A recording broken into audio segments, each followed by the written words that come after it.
Hi everyone. I know this is weird. I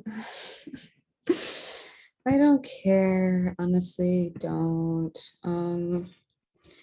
I wasn't gonna do the Chiron retrograde video because I've really been recovering from a very rigorous semester, which just really ended for me because I finished my French class. I feel pretty mentally exhausted. I'm packing and it's a lot, but thank you for having patience with me. Yeah. And I'm feeling really emotional right now. So I just wanted to speak to Chiron retrograde, and I don't think I'm going to pull any cards. I think it's just going to be us and the chart. Because I feel it really strong, you know. It's standing out to me there, that shadow period, like Cancer season's been a lot. The shadow period of Chiron going retrograde is going to be a lot with that too, especially because it's in Aries. So it's a lot of healing around our ideas of self and a lot of inner child healing, especially with it. Okay, I'm going to just go into the chart for you guys.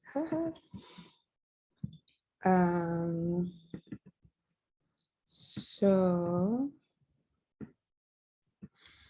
yes, I'm going to close all these other windows because it's really bright and it's stressing me out. It's hurting my head, frankly.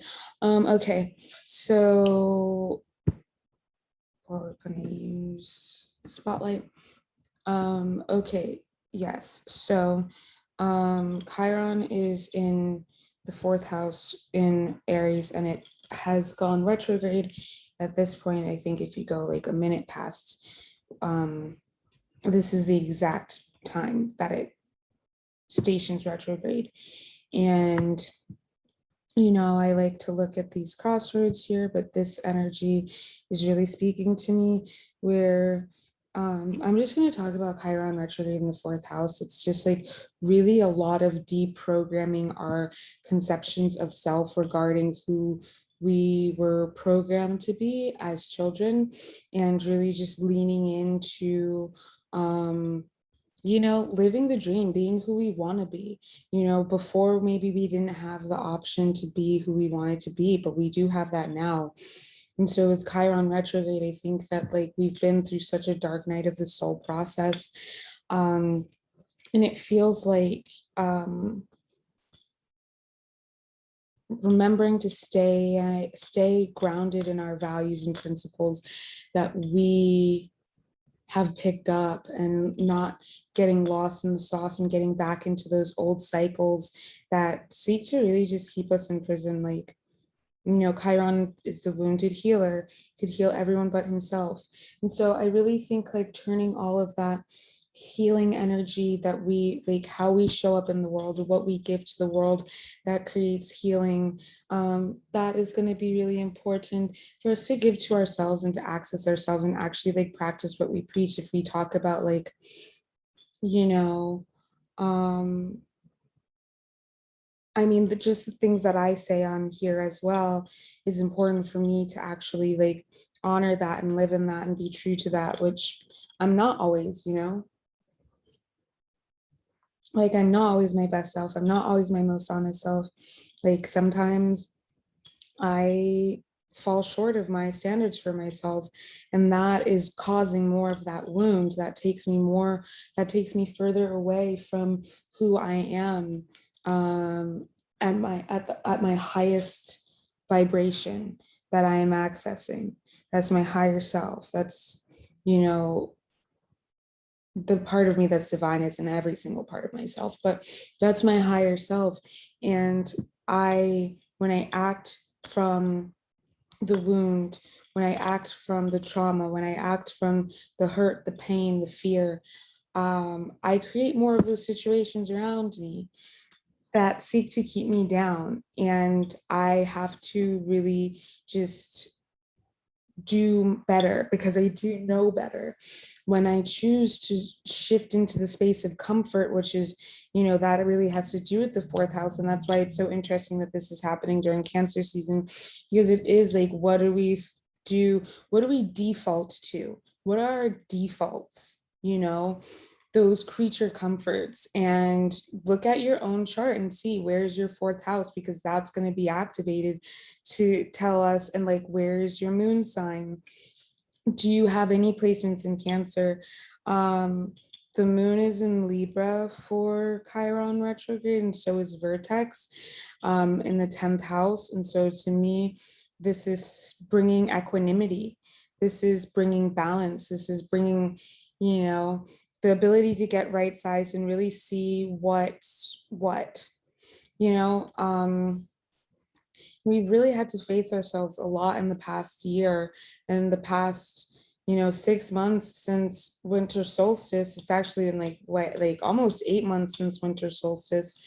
And I feel that with solstice, we're going to be back in that energy of like, finally that, well, I actually think that the dark night of the soul is already ending. But yeah, we're in a place where winter solstice, summer solstice. Yeah. So yeah, I guess like Cancer season is like coming out of that dark night of the soul energy, really ascending into our self-sovereignty with the 88888 Lionsgate portal happening in August on the 8th. It's Leo season. It's very much Lyran starseed, like Christ consciousness energy.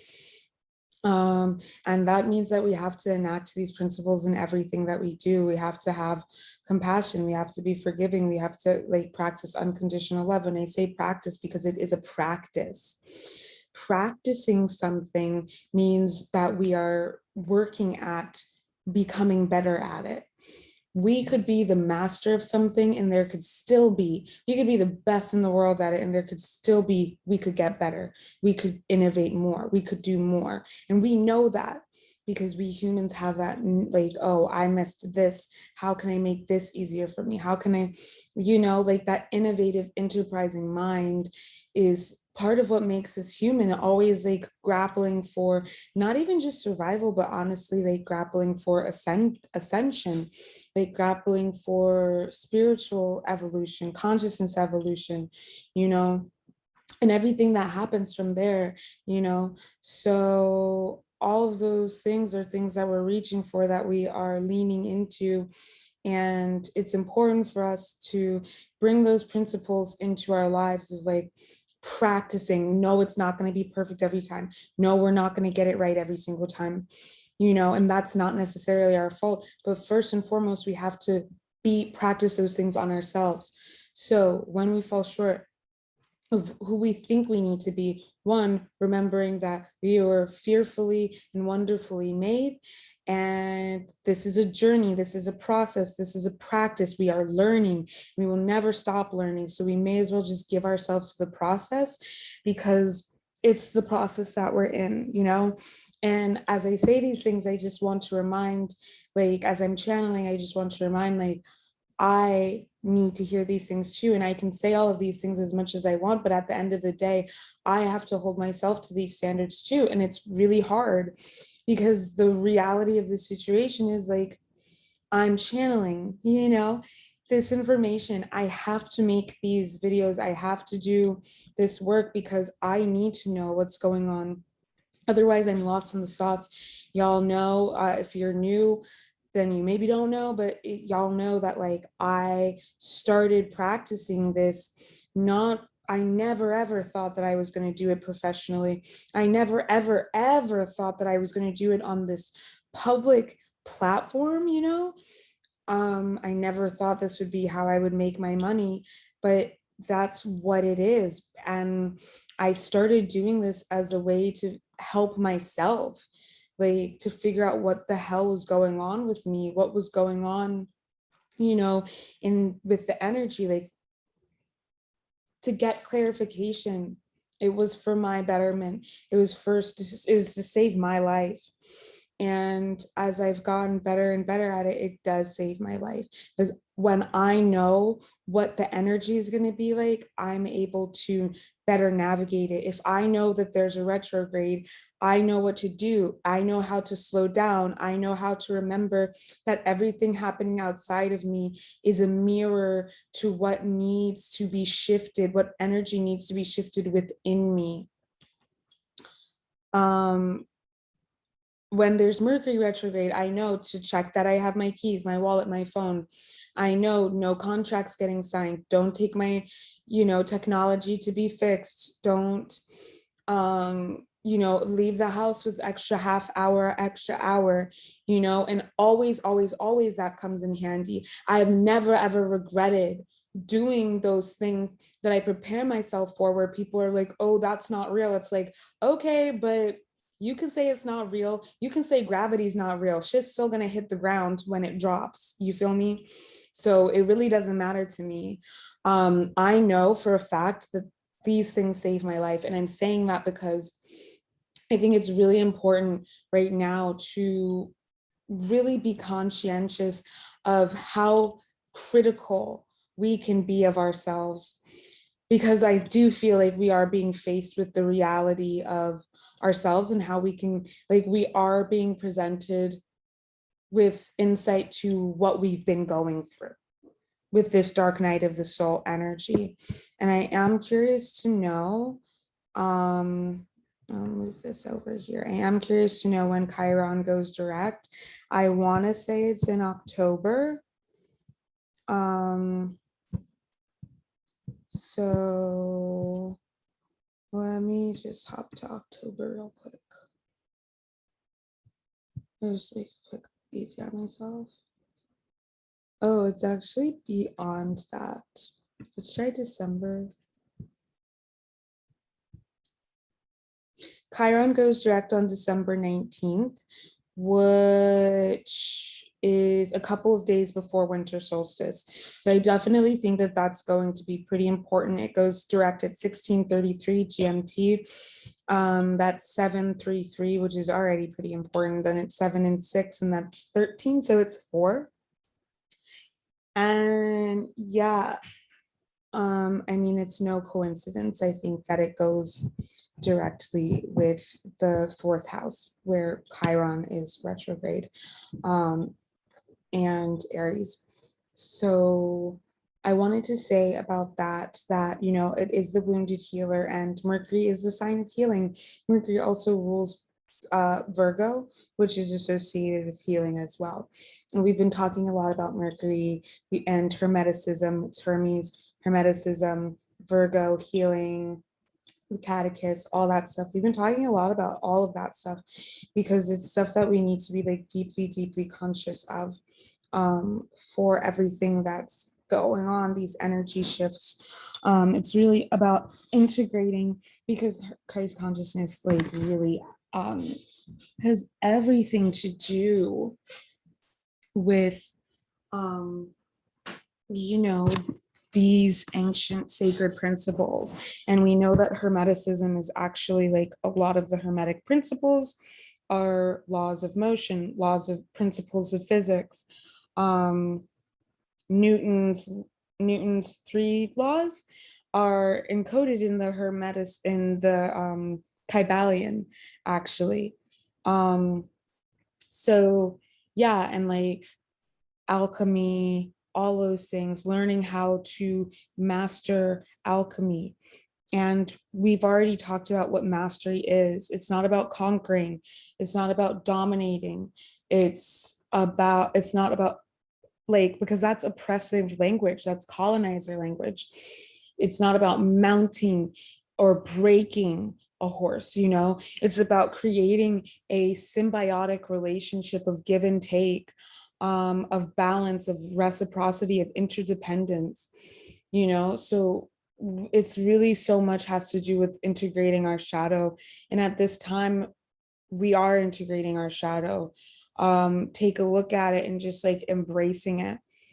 That's why, as I said, especially with this being Aries, the primal self, the raw energy of who we are. And with it being in the fourth house, really, as I said, it has to do with the defaults that we've picked up in those, especially those first 7 years with the, it's heart and home. That might sound cozy and cute and quaint, but what if you came from an abusive home? So our character default is like a trauma response. It's really asking us to look at our child self, you know. I think it's worth noting in like practice equanimity, practice balance, practice being right sized, practice compassion.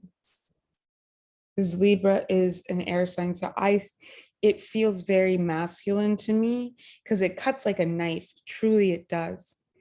But it's Venus. It's the masculine Venus. I would say that really, and it's not Apollo. It's not Apollo. I mean, it might be. It might be. That would make sense to me. Anyway, the point is it's about healing. It's about inner child healing. It's about showing up for our inner child. For me personally, I've been holding my inner child a lot. I've been holding space for my inner child a lot.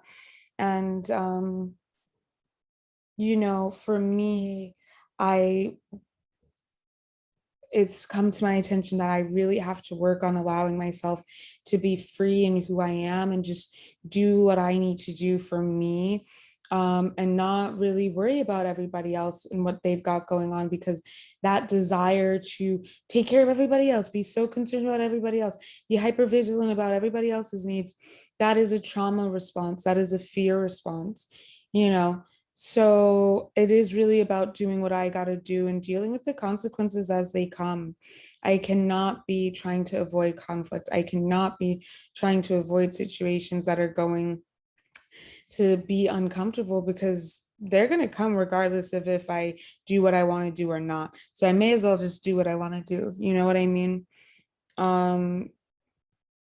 And yeah, I feel like honestly that really speaks to a lot of what needs to be spoken to. What I will say is that the sun in Cancer in the seventh house, that has to do with Libra, is in opposition to Pluto, which is retrograde in the first house in Capricorn. My first house is in Capricorn. So I can tell you that this has really got a lot to do with perfection. And this has really got to do with like how we come across, the impression that we leave upon people. And what are ideas, because for obviously first and fourth house have so much to do with one another, especially because Aries has a lot to do with the first house too. It is the start, it is the beginning, and so is this. So there is going to be a relation. I know that other readers say that there isn't one. I don't really care what other readers say, because generally those are the people who learn these things from books and don't use their intuition. And I don't really give two hoots about that. It's about spirit. It's not about theory, it's about practice. It's about energy. It's not about theory to me. I really live this. So I can tell you that they do actually have a lot to do with one another, because it is about that primal energy. It is about the start. Really understanding how we give our power away in the most subtle of ways, and how we can break the chains of that devil energy that is associated with Capricorn by really looking at how we give our power away, not how it's been taken from us, but how we give it away, and doing what we need to do to take that back. And I feel like it's in opposition to the sun in Cancer, because sun in Cancer wants to victimize oneself. It always wants to be the one, the damsel in distress. Oh, can't you see how much I'm trying? I am giving and giving and giving, and I am never ever getting. And it's just like, okay, all right, sure. Nobody wants to hear that, right? Nobody wants to hear that. So it's really about that, as I said. It's about taking back our personal power and not investing at all in that self-victimization space. And that strikes balance. And it's really about our relationships, seventh house, like our relationships with others, social relationships. So this is probably going to have a lot to do with, like, you know, what we value or what we claim to value. What are our values? What are our principles? You know, what are our ethics? What's our moral code look like? Is it true to who we are? Is it grounded in our integrity, or is it grounded in an ideological system that's been implanted within us? The work of shadow work, the cultivation.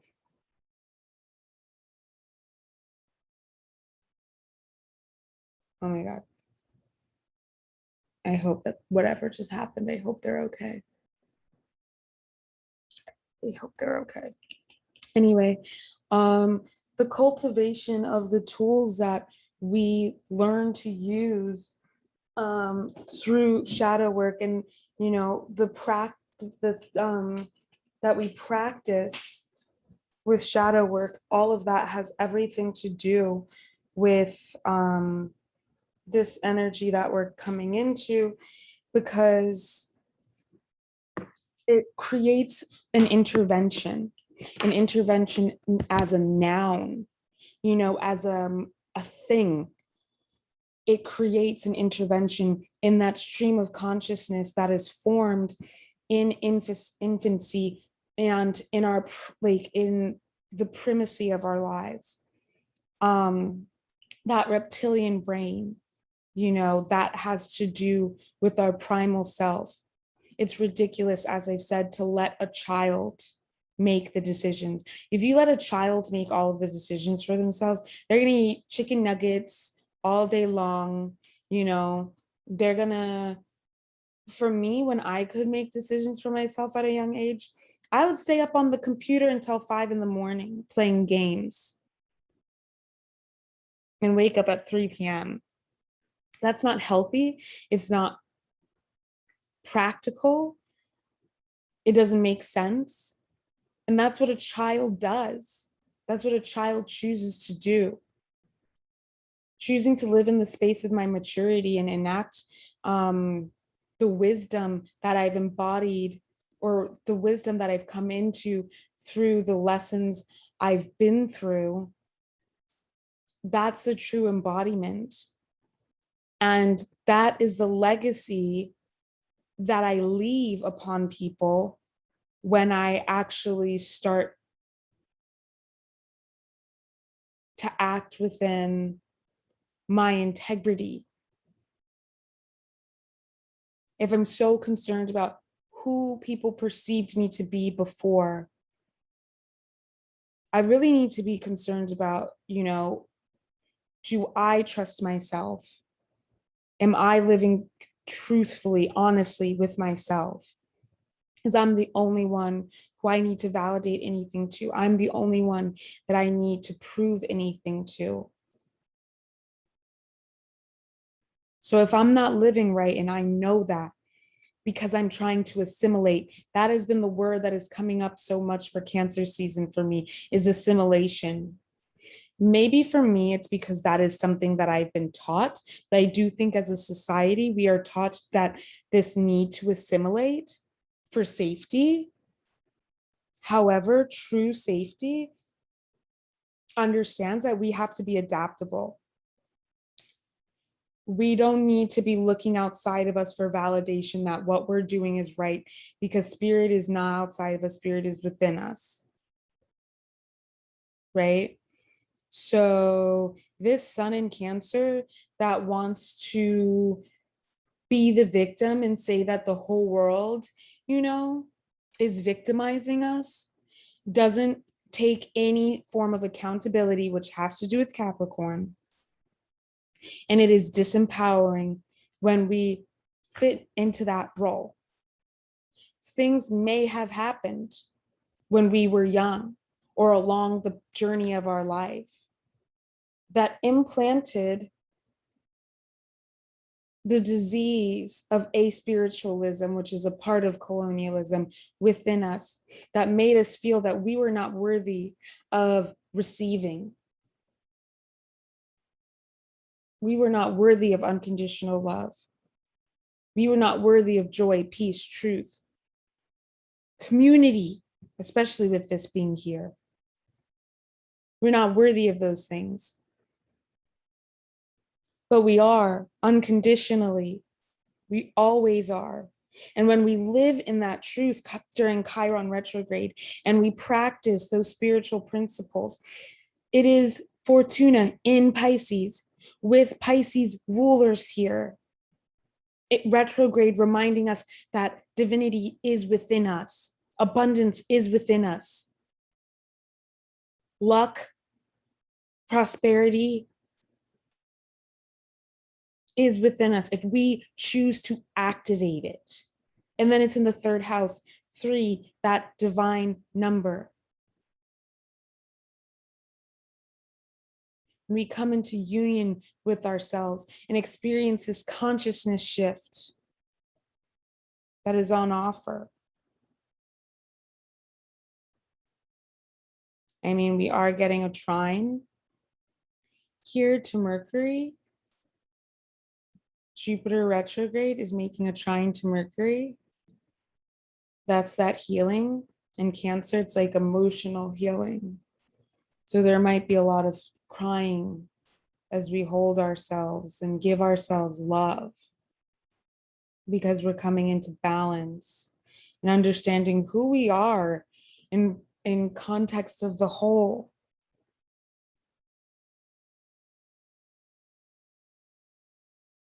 Understanding that we are truly divine and taking back our power and understanding like, we can't control what people think about us. We can never control that. So trying to do to control our image or our reputation, it's a complete waste of time. The best that we can do is live in our truth. And then at least we always know that we're keeping it real. We always know what the truth is. That is one thing that I would tell you about being around a lot of people who are dishonest is it's taught me to be, very diligent about accountability practices. And I'll give this example. In my last apartment, right? My roommates would argue constantly about, I bought this last time, I bought that last time. Oh, I cleaned this and nobody ever cleans that. And it's like, dude, I cleaned that 2 days ago, And so what I did was I created systems of accountability where we all just ordered shared stuff together and split the cost evenly. And we had a cleaning schedule. And it vastly reduced the issues that we had in our living space, right? This is what we have to do with ourselves. And some people refer to it as keeping our side of the street clean. One, making sure that we are putting out the energy that we want to receive back. And when we make a mistake and we slip up, we hold ourselves accountable to that. That's so important. It's not just good enough. It's not good enough to just be, oh, I'm perfect on the outside, because all of us are infallible. I mean, all of us are fallible. But we are still worthy of unconditional love. And all we have to do is be honest. And then we don't have to live in fear that people are going to find out that we're not perfect. Because guess what? Let me tell you something. Everyone already knows that we're not perfect. And anybody who thinks that anybody else is perfect is delusional.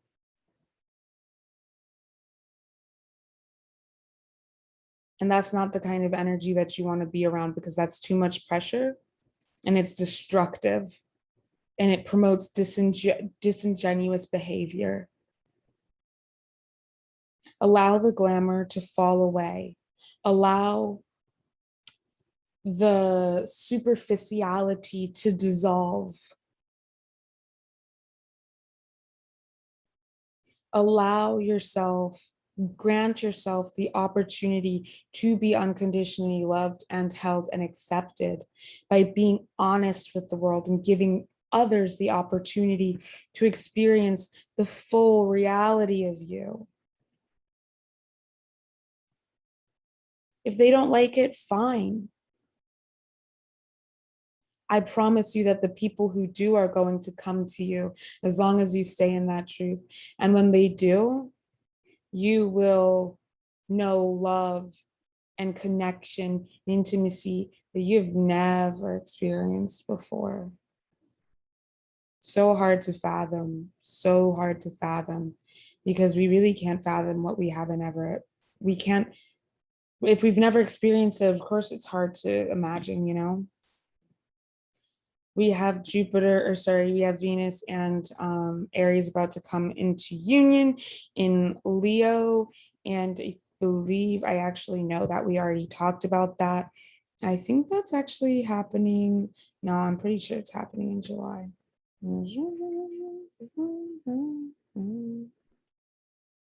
Yeah, it's happening in July, of course, but I think it's going to be Leo season.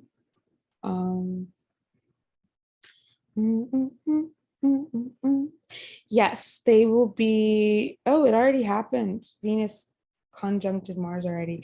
So yeah, that's the divine union that we're experiencing. And this is why we really have to practice this unconditional love, because the divine union is not an outside counterpart. It is really the divine masculine and the divine feminine within us.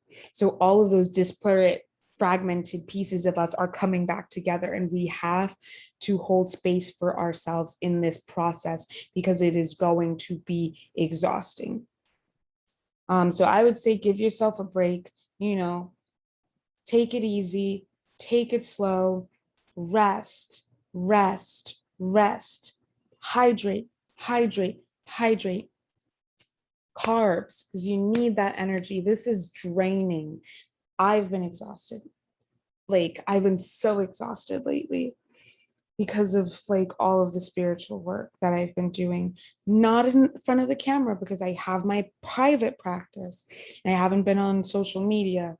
But yeah, anyway, I think that's honestly it. The pathway forward is through equanimity, it's through unconditional love, it's through being honest. You know, really think about Libra and the representation of Libra, which is, you know, the Lady Justice. She has one hand has a sword and the other hand has the scales, you know, and it's blind. We're not seeing, we don't need, because if it's blind, it can't be tricked by the material world in these manifestations that we can create in this realm, you know, this free will realm that's ruled by Satan, ruled by the devil, quote unquote. It's ruled by us. The ability to manipulate the world around us at the level that we do surpasses that of any other earth animal, you know? It's us. So justice is blind in that, like, justice is not supposed to be able to be swayed by the false matrix, by the matrix even. Has a lot to do with that Saturn energy, but even more so it has to do with this Venus energy. Well, I mean, it's this Venus energy that is like a very sacred form of the, it's just, it's love, you know, because yeah, we're gonna have to be disciplined. Discipline is a part of love. That's something that we forget in the Western world. I also want to say that the thought, like, a child's heart is lighter than a feather. Lighthearted, joy, smiling, finding things to make us happy, you know, not really going down those roads that are going to bring us pain, because we're already going to be, lots going to be coming up and we just need to like prepare ourselves for that. So I would pick a card. I don't really feel like it though. So we're just going to leave it there. I'm going to stop sharing my screen. I love you all truly and deeply, and I bid you bonne nuit.